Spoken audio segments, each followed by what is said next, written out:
Hinalay, pinatay at inilibing sa bakanteng lote ang 17 taong gulang na dalagita dyan po yan sa Bustos sa Bulacan.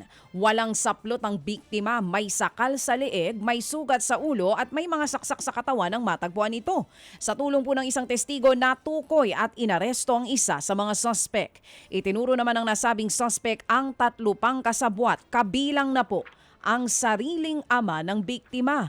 Ayon sa mga pulis, lulong sa iligal na droga ang mga suspect ng gawin ng krimen. Tumanggi nang magbigay ng pahayag ang mga suspect na ngayon po'y nakakulong sa Bustos Municipal Jail at nahaharap sa kasong rape with homicide.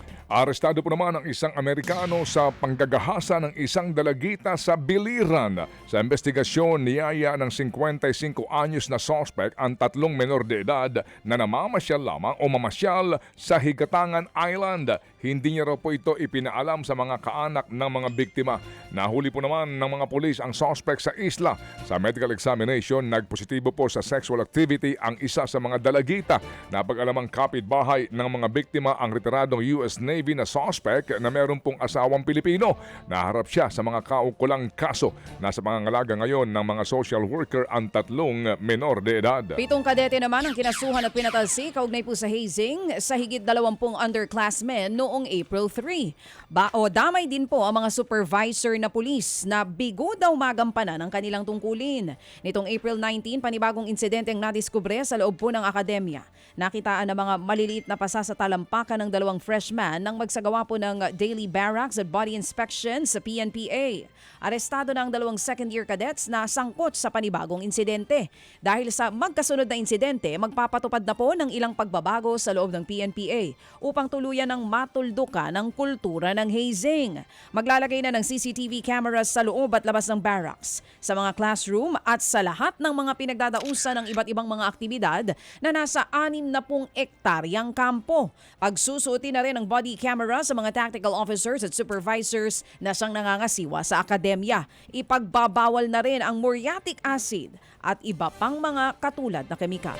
Kaya ang resulta rin yan doon sa mga kadete kapag nakapagtapos, alam nyo na, yung psych nito doon sa kaisipan ng mga dumaan sa physical torture. Patay po naman ang isang lalaki matapos pong saksakin ng kanyang bila sa Cagayan de Oro City.